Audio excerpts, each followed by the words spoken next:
Hello friends, in this video I am just going to cover few of the symbols and notations which we use throughout the study of automata and computation. Uh, we'll start with three things. First one is the alphabets, and then second is the string, and lastly we will discuss the language. Clear? So, if we talk about any language or any grammar, it consists of three things basically: alphabets, strings, and then the complete language. In lieu of theory of automata and computation, what is alphabet first of all? As we all know that everything is based on symbols, and symbols are generally letters and digits. Fine. So, in case of theory of automata and computation, we define input alphabet by using the symbol sigma. Sigma denotes input alphabet. Clear? So throughout my lectures for representing input alphabet for any finite automata, we'll be using the symbol sigma, and this sigma symbol has been used in each and every book and universally for studying this subject. Next comes the string. Now, if we talk about alphabet, what is a string generally? A string is generally a combination of few letters or digits. We can say that a string is a combination of alphabet. And in case of automata, a string is represented by using W. Clear? If I am writing that W is equals to 011, so that means 011 is an input string for some of the given finite automata. Now there are few notations or few operations which we can perform on the strings. First one is the length of a string. It is denoted by W enclosed in bar. Clear? Fine. If I am having input alphabet sigma is equals to 0, 1. Now what does that means? For any particular machine that can have input only as 0 and 1. If I write sigma is equals to a comma b, what does that means? That any machine which we are designing or which is given can have input alphabets or input only from a and b. We can also write sigma as sigma is equals to a, b, 1, 2, 3. That means if we have a machine and we want to design strings from the given machine, then the strings will be combination of a, b, 1, 2 and 3. Clear? Now let us consider in this case sigma is equals to 0, 4 and d. Clear? And a string is given W is equals to 4, 4, D, 0. And I want to find the length of the string, the given string. So it will be 1, 2, 3, 4. The length of the string is 4 in this case. We are also having another string W is equals to D, D, 0, 4, 0, D. Clear? Now in this case length of W1 is equals to 1, 2, 3, 4, 5, 6. That is 6. So length is simply the number of characters or the number of alphabets or the total number of digits given in the string. Clear? There is one more thing associated with the string which we should know. For example, if I am having sigma is equals to a comma b and a string W is equals to a, b, c. Now a question arises that whether this string belongs to the given input alphabet. The answer is no. So that means this is not a valid string. Clear? If we are having sigma is equals to a comma b and from this input alphabet we can define or design strings only by using any number of occurrences of a and b. So that means we can have W is equals to a, b, b, W is equals to a, b, a, b, W is equals to b, a, b. Clear? So any number of a's and b in any pattern of a and b, but yes, only a and b in the string designed from the input alphabet sigma. Clear? The next operation which we can perform on strings is the reverse of a string. How we perform a reverse? It is denoted by W raised to the power r. For example, if I am having sigma is equals to 0 comma a and W is equals to A0 AA, clear? Then WR will be equal to what? It is the reverse. So starting from right hand side, we will write all the letters. So it will be A0A. Clear? For example, if I am having sigma is equals to 1, 2, 3, 4 and I am having W is equals to 4, 2, 3, 1, 2, then what will be the reverse in this case? The reverse will be 2, 1, 3, 2, 4. The exact reverse of the given string. These are the very basic and simple operations which we perform in day-to-day life. But yes, we should focus on the notations over here. W string length is denoted by enclosing bars. WR means reverse. Clear? And sigma over here denotes the input alphabet. Another operation which we can perform on string is the concatenation. Concatenation means joining two strings. For example, concatenation first of all is denoted by a dot. For example, we are having two strings W1 and W2. So W1 dot W2 means that we are concatenating W2 after W1. Clear? If I write W2 dot W1, that means first we write W and then we will write W1, and both of the strings are not at all equal, they will differ. For example, if I am having sigma is equals to A, B, C, clear? And I am having W1 is equals to AB and W2 is equals to BC, clear? So what will be W1 dot W2? It will be W1 first, so AB, then BC. So we will write it without dot by concatenating it. What will be W2 dot W1?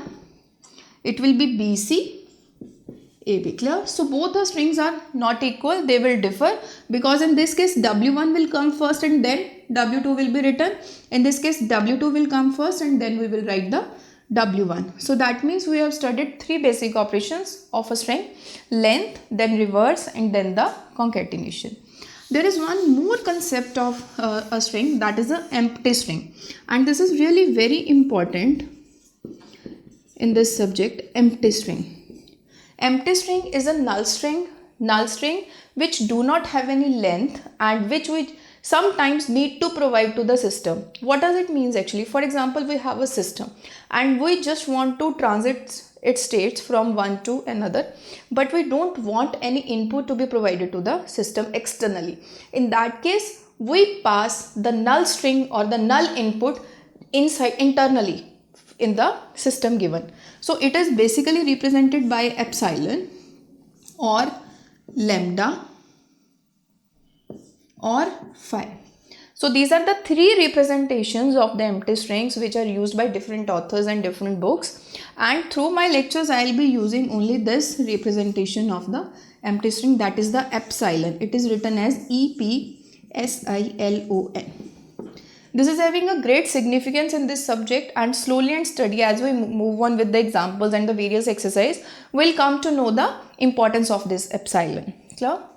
Next comes the closures of the string. There are two types of closures associated with the string. One is the sigma star, one is the sigma plus. Sigma star is known as the clean closure and sigma plus is known as the positive closure. Okay. Now first of all, what is sigma star? A sigma star, it is the set of all the strings over the input alphabet sigma including empty string. Clear? So what does it mean? Basically, we look with an example. For example, if we are given sigma is equals to 0, 1 and I am supposed to find out the sigma star.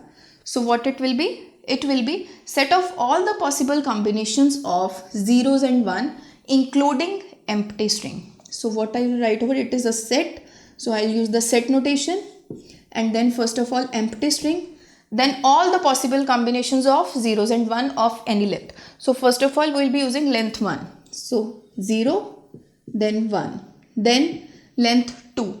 2 length, what will be the case? 0, 0, 0, 1, 1, 0, 1, 1. Clear? And then length 3. 000, 001, 010 and so on up to infinity. So there will be infinite number of strings for the given sigma. This is the clean closure. Clear? What if we talk about sigma plus? Sigma plus, it is the set of all the possible combinations of given strings for the given input alphabet excluding empty string. Fine. So what is the difference between sigma plus and sigma star? Sigma plus is equals to sigma star minus epsilon. So sigma plus will be equal to 0, 1, 0, 0, 0, 1, 1, 0, 1, 1, 000 and so on up to infinity. Clear? So we can also define as sigma plus is equals to sigma star minus epsilon and sigma star is equals to sigma plus plus epsilon. This minus defines set subtraction and this plus defines set addition, not the mathematical addition. Fine. So I hope it is clear to you that sigma star is a set of all the possible combinations of string of all the lengths including empty string, and sigma plus is the set of all the possible combinations of strings from the given input alphabet of all the length excluding empty string. Clear? There is one more thing associated with sigma and the clean closure. There are few terms which we may find like sigma 1, sigma 2, sigma 3 and so on. Now what does it means? It means that if sigma is equals to 0, 1, then what will be sigma 1? This will denote the length of the string in the given set. So sigma 1 will include all the strings from the given input alphabet sigma of length 1. If we look at this, so 0 is length 1, 1 is length 1. So the set will be 0, 1. What sigma 2 will include all the possible strings of length 2. So from the given set, what we can generate? 0, 0, 0, 1, 1, 0, 1, 1. Same way, what will be sigma 3? Sigma 3 will be all the strings of length 3, 0, 0, 0, 0, 1, 0, 1, 0, 0, 1, 1 and so on up to 111. Clear? So that means this number over here denote the length. What if I write sigma 0? That will simply be equal to the epsilon. Clear? I hope this is clear to you that what is the alphabet and what is the string then. Then comes the language. A language is defined as a set of strings, all of which are chosen from some sigma star, where sigma is an input alphabet, and we use the letter L to denote a language in this subject. Clear? Now if sigma is an input alphabet and we say that L is a subset of sigma star, then what does it mean? It means that L is said to be a language over the given input alphabet sigma. And there is another concept of empty language. What is empty language? Any language which doesn't have any string in it, that is known as a empty language. There is a constraint on the language. What is that constraint? That a language can have only a finite number of input alphabets. But what is not a constraint? That for these input alphabets, it can have infinite number of strings or the combination of letters or characters in it. Clear? So I hope that all the three concepts of alphabet, string and languages are clear to you. If you have any doubt or query related to this topic, you can post in the comment below. We'll definitely reach back to you as soon as possible. Thank you for watching this video. Stay tuned.